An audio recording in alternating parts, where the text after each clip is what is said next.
And Swann here. Welcome to the live stream. Streaming to you live right now on Facebook. We're on Rumble. We're on YouTube, and of course on X, and also the audio coming over X Spaces right now. We've been trying to do these conversations over the last few weeks, bringing in kind of longer form conversations. We cut them up later on, and we'll put them out on social media. But one of the things I think is missing from a lot of what you do see on social media is too much is cut down into clips, and there's not enough time to actually sit and have conversations about important issues. We've been trying to do that over the past few weeks. And today, I'm excited to have a conversation with an old friend of mine, a guy by the name of Joby Weeks. If you don't know his name, after today, you're going to know not just much more about him, but you're going to know much more about the continued absurdity that surrounds crypto enforcement from the federal government. You know, I first got involved in cryptocurrency a long time ago, all the way back in 2013. Bitcoin was just breaking $200 at the time. And most people did not know what it was back then. I was educated on it by a guy named Roger Ver, who you might have heard about recently in the news, and kind of began my cjourney into it. And what I have found since that time, the 13 years since then, is how far behind the U.S. government is in terms of crypto enforcement, in the way they view it, in the way they view taxation, in the way they view the competition that crypto becomes. Now, some of you might be listening to this and saying, am I listening to an interview from 10 years ago? Like, that's not the case anymore. Oh, but it is. And Joby Weeks, we're going to bring him into the conversation now, is joining us live to talk about it, who is, by the way, joining us live on house arrest, right? Joby Weeks, welcome to the program. Glad you're here. It's worse than house arrest. House incarceration. Dude, it looks like dollar signs running through it. I'm like, what is this? And he's like, it's Bitcoin, man. He starts telling me all about it. And Joby, you were one of those first people. You've made a lot of money in the crypto world, and you, in many ways, became a threat to that governmental system of finance. And even to this day, in 2026, as hard as it might be for people to believe, they're trying to make an example of you. So tell your story. How did you get involved in it? And then how did you get to the point you're at now? Bitcoin shirt. It's the most expensive piece of article of clothing that I own. I actually paid a Bitcoin for that t-shirt.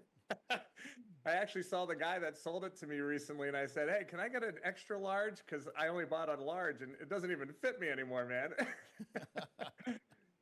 So anyways, yeah, I remember hanging out with you. We met at a couple events, and one time we took a trip to Chile and had some, visited some nice wineries and all that, and Bitcoin, yeah, was around $200. I got into Bitcoin when I discovered the Silk Road back when it was 85 cents. And so I bought 250 Bitcoins for $200. Nobody knew what a Bitcoin was back then. And because I was already minting gold and silver coins with the Liberty Dollar and American Open Currency Standard, we made the Ron Paul coins and did a lot of that kind of stuff, trying to audit the Fed back in the day and get Ron Paul elected to be president. Nobody knew what a Bitcoin was. And so we designed the Bitcoin logo and put it on a physical coin. And on the backside, we put in the private key. We had a laser etching machine that would, it was a cold storage coin, we called it. So instead of having your seed phrase on a piece of paper or, that's not waterproof or fireproof, put it on a coin. Yeah, right. It's fireproof. And all that. I was kind of trying to get the hard money guy, the gold and silver guys like Peter Schiff and those guys to embrace with the crypto guys and kind of meet in the middle. And so that went gangbusters. The logo went all around the world, and it went totally viral. And unfortunately, the Silk Road was raided, and so all the Bitcoin I had on there was stolen. And then they auctioned it off to Tim Draper. But I still believed in the technology, so I went and bought some more Bitcoin on a thing called Mt. Gox, which then got hacked, and I lost all my Bitcoin again. Yeah, me too, by the way. Me too. Lost all my Bitcoin on Mt. Gox. Yeah. Oh, horrible. We got the worst stories, man. Yeah. Well, it gets better. Then Ethereum comes out. I get my first Ethereum at like $7. And, it was this DAO hack for $60 million, and they had to fork the chain, and I lost all my Ethereum again. And then I was like, okay, I'm going to start mining Bitcoin. I had met these guys that made these chips. They were called ASIC chips. And back when Bitcoin first started, you could only do it with the CPUs on your laptop. That's right. And then they invented the GPUs for the graphics cards, and they figured out how to mine Bitcoin, which was more profitable. And then these guys started making ASIC chips for specific to SHA-256 algorithm. And I met they had a company called Bitfury, and they were competing with a Chinese outfit called Bitmain.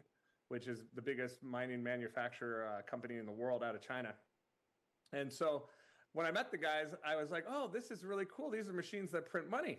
Would you guys sell me some Bitcoin miners? And they're like, why would we sell you a machine that prints money when we could just keep the machine and print money ourselves? And I was like, oh, I guess you got a point. Yeah. You know, but I became friends with them. I would go kiteboarding with them. I was in Necker Island. Richard Branson was the one that introduced me to the guys. And I ended up going around the world being friends with them. And finally, after me harassing them probably every week for about 6 months, I said, come on, sell me some equipment. Sell me some equipment. They were like, okay, we'll sell you some equipment, but nobody else, but we'll sell it to you. And I was like, well, how much is it? And they're like, $1 million. And I was like, $1 million? I don't have $1 million. Like, what do I do? You know? And they're like, well, come back to us when you got $1 million. I'm like, fine. And I had heard about a club that had started 16 months prior called Bit Club Network. And they were mining. I was like, oh, and they were like selling the smaller equipment that wasn't like a 40-foot shipping container. They were selling like these little units that you could either take delivery of and mine Bitcoin at home, or you could just host it in their data centers. Yeah. And I wanted to vet these guys. So I flew up to Iceland, and I was in the Blue Lagoon. About 200 people were there checking out the data center, making sure they were real. And I met the owners, and I got to talking with them. I found out that they were buying equipment from the Chinese, from Bitmain. And I said, you know, I might be able to broker a deal and find you some equipment that's a little cheaper. And they said, well, get us a quote. So I called up my friends at Bitfury, and I said, hey, these guys are buying hardware. You want to sell me some hardware, and I'll turn around and mark it up a little bit and sell it to them? And they said, sure. And so back and forth, we negotiated. They were originally paying about $300,000 a petahash, and then they buy here, drop the price, buy here, drop the price. You know, competition makes everything better. Prices come down and quality goes up. And I eventually got the price all the way down to $150,000 a petahash. So saved the members, you know, millions and millions of dollars. And I ended up brokering, you know, $50 million deals. So I found myself traveling all around the world, setting up these big data centers for these guys. So I was a vendor selling Bit Club computer hardware, mining equipment, and setting up these data centers. And I ended up setting up the biggest Bitcoin mines in the world. They had mined over 92,000 Bitcoin and 500,000 Ethereum, which is worth about $10 billion today. I was going to say, what's that worth? About $10 billion. That's incredible. It was awesome, dude. I was speaking at all the conferences, and we got millions of people involved with Bitcoin, you know, and unfortunately I became the face of the thing. So I was targeted by hackers and government thieves. And I actually got hacked. They SIM swapped me. They stole my phone number. And so they got into my Binance and Bittrex and Coinbase and all these. Luckily, you know, I didn't keep all my money on the exchanges, all the Bitcoin, but they came in and stole like $50 million. And so I went to the FBI and I said, look, this hacker just stole a whole bunch of money from me. Can you guys go catch him? Because isn't that what the FBI is supposed to do? Go catch bad guys? Oh, you think? I didn't realize that the FBI was there to just cover up crimes for the elite, powerful people, as we can tell with the Hunter Biden laptop and the Seth Rich laptop and the you know, Anthony Weiner laptop that they never want to show anybody anything on that stuff, right? That's right, exactly. I hired my own team of hackers to go and track the Bitcoin and find who this guy was. And we found out it was this ladyboy stalker hacker that had a crush on me in the Philippines. So I go back to the FBI with this dossier. Here's the casino the guy's laundering the money through, and here's where his family lives, and here's pictures. FBI won't do anything. Go to the Filipino FBI, they won't do anything. I even paid them an extra $5,000 to put my case at the very top of their pile of all their cases they were trying to do. Nothing. So I then ended up tracking it to a wallet with over $1 billion in Bitcoin in it. Wow. And I was like, you know, I want to catch these bad guys, these bad actors that lock up hospitals with ransomware and stuff like that. And, you know, because they were giving Bitcoin a bad name, a bad reputation of a currency that only the criminals and drug dealers use. The criminal currency, exactly. It's the criminal currency, right? It's only for money launderers and people who are looking for ransoms. Well, look at all the crimes that the dollar's doing too. I mean, that does finance the welfare warfare. Don't know any kidnappers or drug dealers who don't take cash, but okay, sure. I'd say there are a lot more crimes that are committed with dollars. But anyways, that was, you know, I wanted to help. And I just found out this guy's got to be a state actor because he's being protected by the FBI.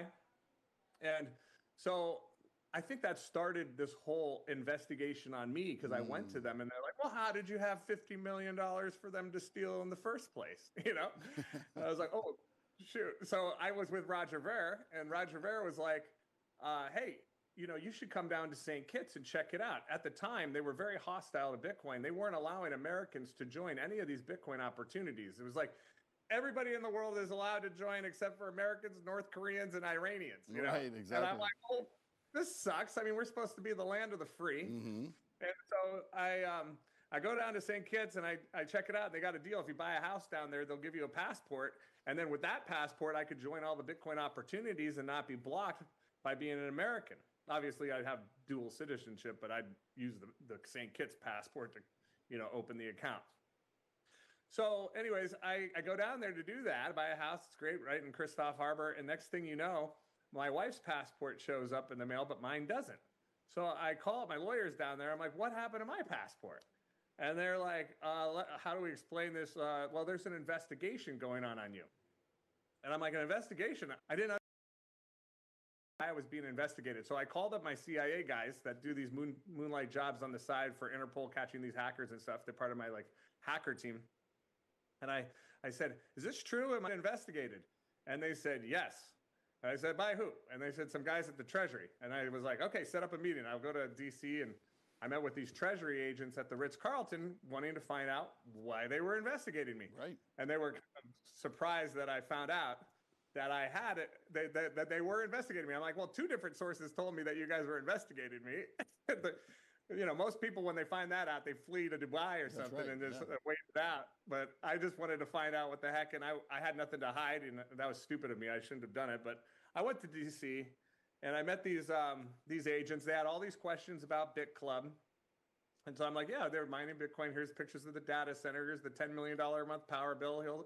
Here's all the duties and customs and tariffs that we paid and all that kind of stuff.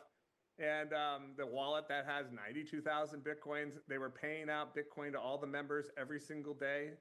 And I thought the investigation was over. I went back down to St. Kitts.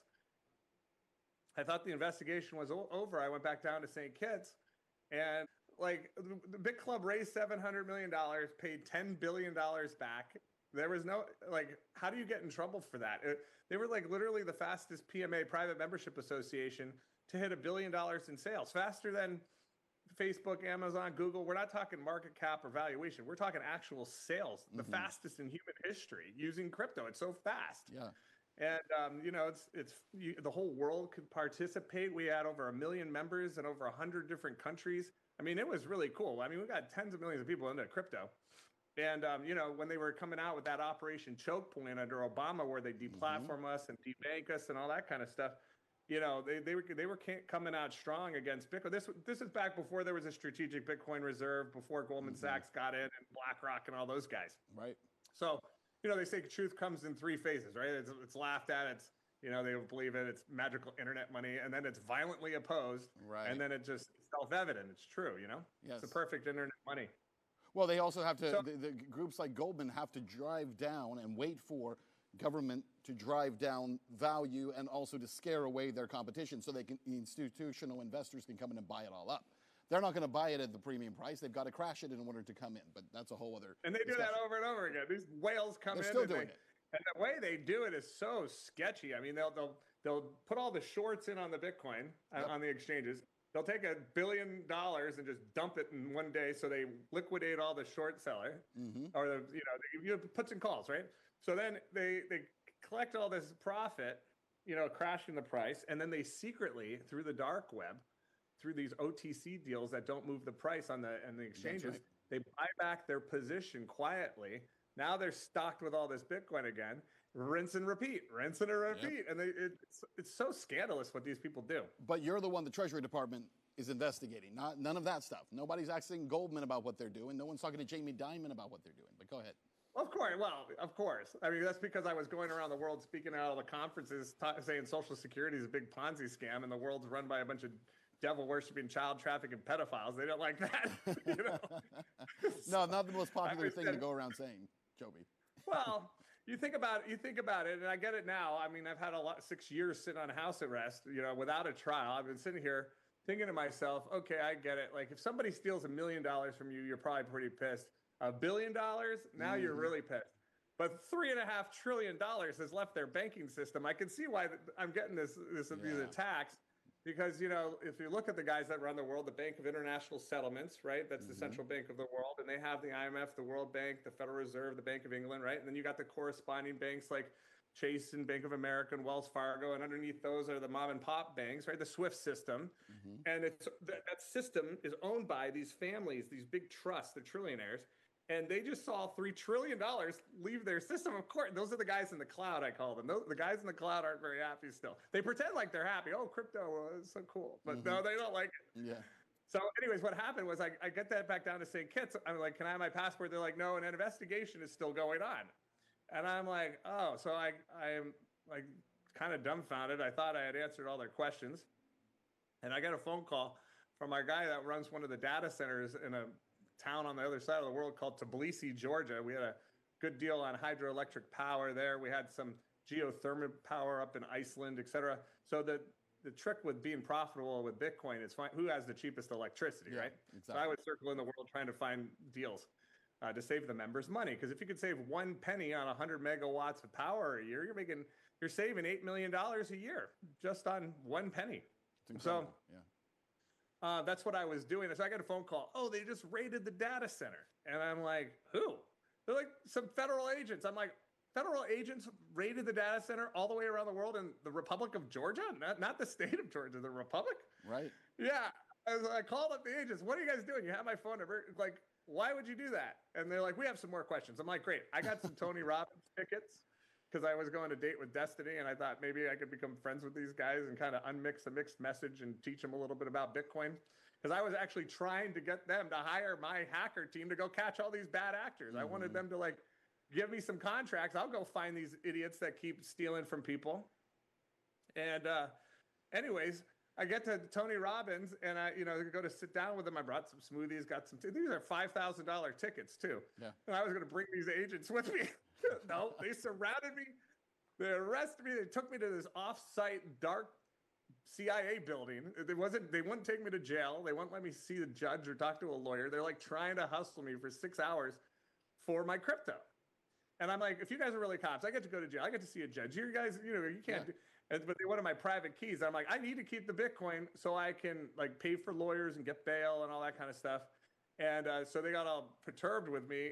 And so for 11 months, they disappeared me. So I was being bounced around, Ben, from jail to jail to jail to jail, state to state to state to state for 11 months. They denied me bail. They denied me a trial. They took all the my assets and wouldn't provide discovery. My family had no idea where I was for 11 months. And this is when my daughter, Liberty, was learning to walk and talk. Yeah. She was like 1 year old. What year? What year was this? This is 2019 under the District of New Jersey that's run by the mafia. They're totally corrupt there. And, we all know Trump didn't have any power over his Department of Justice back then. He still doesn't. I mean, he tried to put Alina Habba in, and the Senate wouldn't confirm her as the U.S. attorney. That's right. So then the judges got together, and they voted for somebody else. That day, Pam Bondi stepped in, fired that person, put Alina Habba back in. And then the judges and everybody got all pissed, and they said it was unconstitutional. They kicked out Alina Habba again. This shows you how much power Trump's got in New Jersey, because they just kept on kicking her out because she's trying to clean house. Yep.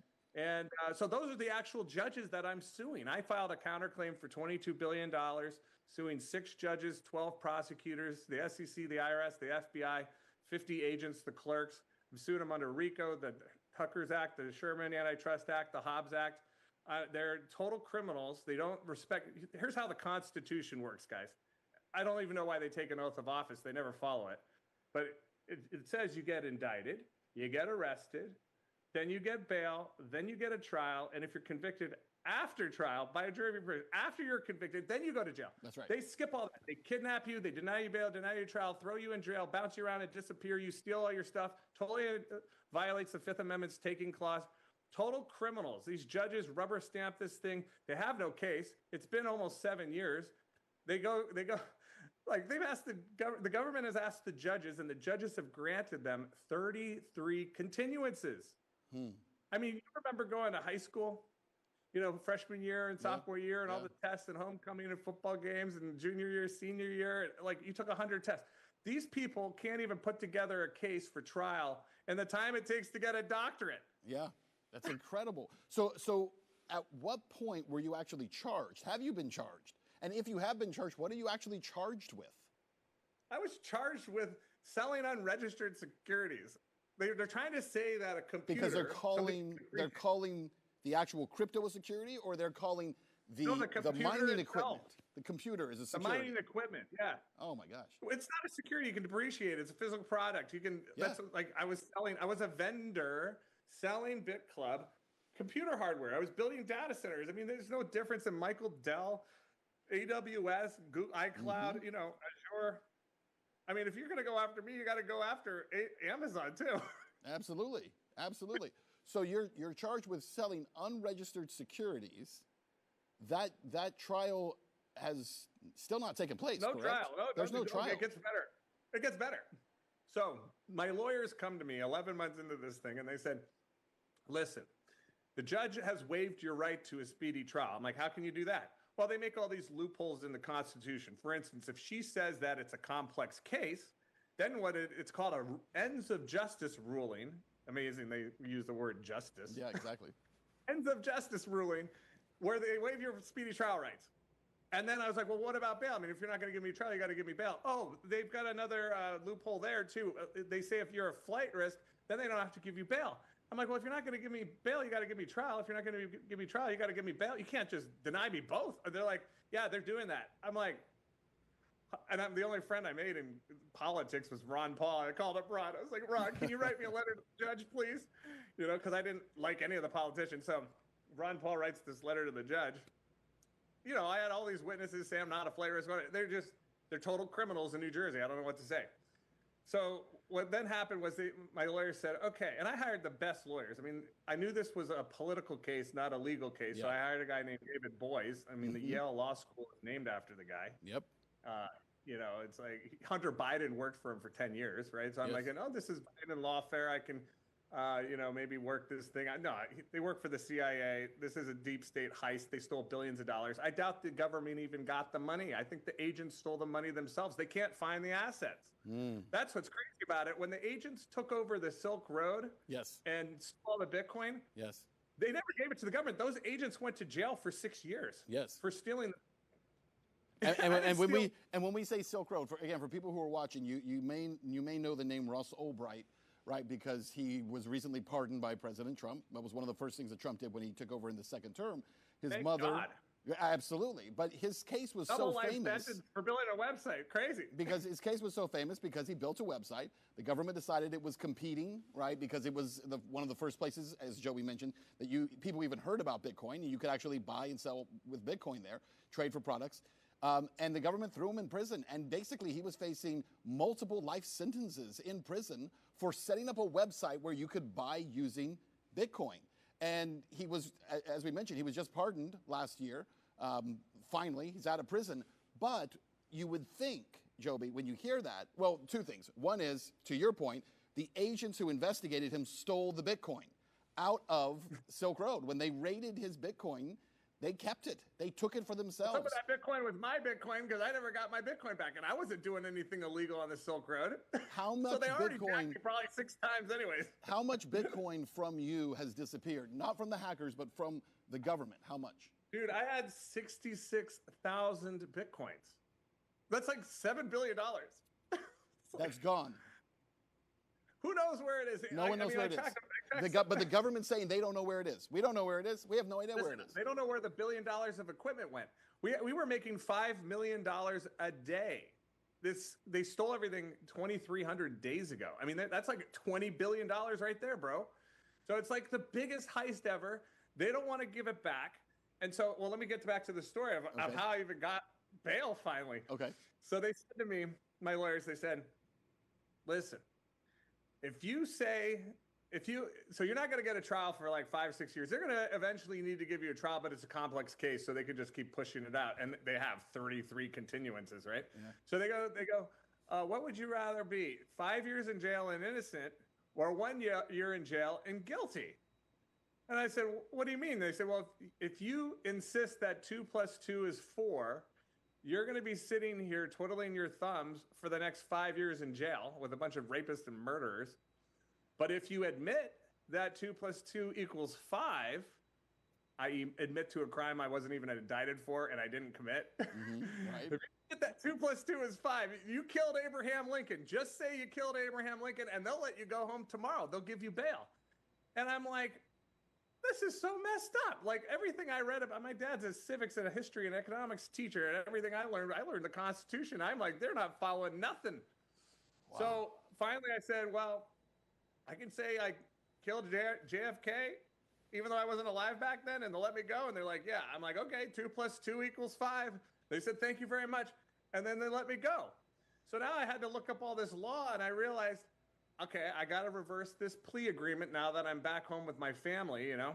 And so I went through all this stuff. I read like 30,000 pages of law. I fired David Boies. I hired on David. I didn't really hire him. He helped me write a white paper, a guy named Alan Dershowitz, who we all know about now, but he's what represented most all the main criminals. He taught at Harvard for 50 years. He's a constitutional scholar. And I thought, you know, he knows Bondi, he knows Trump. He defended Trump in an impeachment. I was like, the deep state guys on the Democrat side didn't seem to want to help me. They just wanted to railroad me. Maybe I can have Dershowitz say something. So he wrote this white paper. But I decided, and you know what he said to me? He said, he read my motions, and he said, if you were at Harvard Law, if I was one of his students, he would have given me an A+. So that was kind of cool. Oh, wow. He said that since I'm not a lawyer, but I did read a lot. And so I started writing all these motions.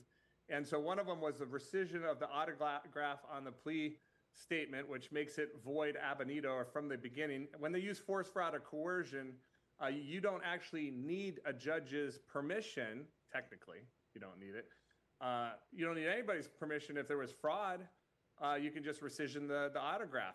Now, the judge likes to say that to use something called equivocation, where, you know, yellow equals red and they're equal and they're different, right? So she wants to say a rescission of an autograph is the same as a withdrawal of a plea. Withdrawing a plea, you'd actually have to get the judge to sign off on it, right? But a rescission, you don't. So I did a rescission because I already knew these judges are criminals. Right? Yeah. I already saw like what they did. Of course. So now we've had this back and forth, and they hate me so much. You wouldn't believe how they have tried to throw me in jail 8 times for bail violations. Like they make bail violations up that aren't even true. If you watch my video that Mickey Willis made at freejoby.com, that's freejoby.com. It's like 20-minute video. I go over some of this stuff. One of them was they said that I had failed a drug test. These are the terms of the conditions of release. I can't go anywhere or do anything. I can't have a phone or a computer or hold the remote control to a television because that's connected to the internet. I can't have a bank account. I can't use crypto. I can't have a job. I can't work out at the gym, get fresh air or sunlight. I have to have a guard watching me 24/7. I'm drug tested twice a week. Like I can't have friends over. I mean, it's the craziest thing, right? So obviously, if all those things are there, they're going to always like try to look for little things to try to bail violate you. Yeah. And one of them, they said I failed a drug test. Now I've never failed a drug test, and I never it's two times. I've never failed a drug test. This has nothing to do with drugs, but they said I failed a drug test. So I said, oh, really? How? Like, show me the evidence. Show me the test I failed. Silence. But then the media picks it up. Oh, Joby failed a drug test. And I'm like, no, I did not fail a drug test. So I went and I did a hair sample test to test my hair, which holds the drugs for like 6 months to a year or whatever. Comes up all negative. I like show it to the judge. I'm like, this is complete. You guys literally lie about everything. And so that's just New Jersey, man. And so I'm fighting these guys. They really want to sentence me and throw me in jail for selling unregistered securities, April 16th, like a month from now. So I'm like, screw it. I'm going to start doing these interviews and podcasts. So thank you for having me on because, listen, the original attorneys were like, don't do any interviews or podcasts. We got this. We'll handle it. And I'm like, no, you guys don't have it. You guys are all in on this heist. And so I just decided, screw it. So now I got to get like thousands of people behind me to sign the petitions and stuff. And maybe you guys have some powerful friends in the administration, you can send this interview to, or the free Joby.com video to somebody that might be able to do something to help me. I'm kind of on three paths: the case dismiss path with the judges, but that's not going to happen. They're criminals. So then there's the drop the charges path through the DOJ. Mm-hmm. I don't know, Bondi or Todd Blanche or somebody in the DOJ. There is no U.S. attorney for the District of New Jersey, so I don't even talk to. They don't even have one. Right. That's New Jersey. Yeah. Or a pardon. Like, it'd be great if Trump pardoned me. I mean, Biden did preemptive pardons, with Fauci and Hunter Biden. I mean, they were never, like, this is the thing, is like, I hate to go the pardon route, although I'm open to it, because a pardon implies you did something wrong that you need a pardon for. Correct. I didn't even do it. No laws, I harm no people. What the heck? In order to receive a pardon, it has to recognize that you did something wrong. But again, at this point, I mean, here's my question for you. So you said April 16th is the date you're looking at that they want to lock you up, but you say you haven't had a trial yet. So how are they? I know I haven't had a trial. That's the craziest part about it, because I took this plea deal, and even though I reversed the plea deal, they don't recognize it. So they want to give me a sentence. Yet my co-defendant is going to trial one day, hopefully, because he never took a plea deal. He just sat in jail a lot longer than me, and then they eventually had to give him bail. But because you can reverse a plea, as long as you do it before sentencing, I would just believe my lawyers were telling me the truth. And I said, okay, well, as long as I can reverse it once I'm out, perfect. But now, of course, the judges don't want to recognize it because Judge Checky's a criminal. Mm-hmm. So they won't recognize the reversal plea. So they're saying because you went ahead and pled guilty here, now they're able to say, well, we're going to go ahead and sentence you. And the sentencing on April 16th, assuming that we're to go forward, potentially what are you looking at in terms of a sentence? Well, that's the crazy thing about it. It's 0 to 5 years. So there's no mandatory minimums, 0 to 5. I've already been on house arrest for over 6 years. Right. I mean, right. I've already longer. Yeah, time served alone. Time served. Well, you would think, but they hate me. So, and here I am. I just called Judge Checky a criminal. You think she's going to be nice to me at sentencing? She hates me, dude. So I have to have some miracle, Yeah. Well, yeah, so, and you, more than a miracle, you just deserve justice, right? You deserve to first of all, the idea that you are facing this kind of prison time. You're facing any prison time.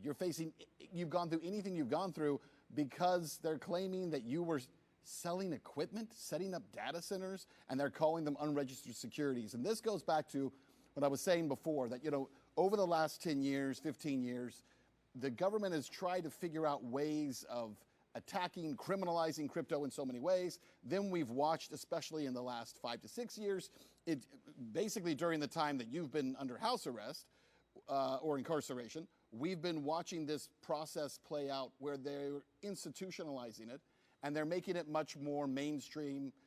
But it's in part because the banks caught up with a lot of stuff, right? So for instance, crypto, when it first came along, peer-to-peer payment systems did not exist. So that's weird for people to think even now probably, right? But Venmo or Zelle, none of that stuff existed at the time.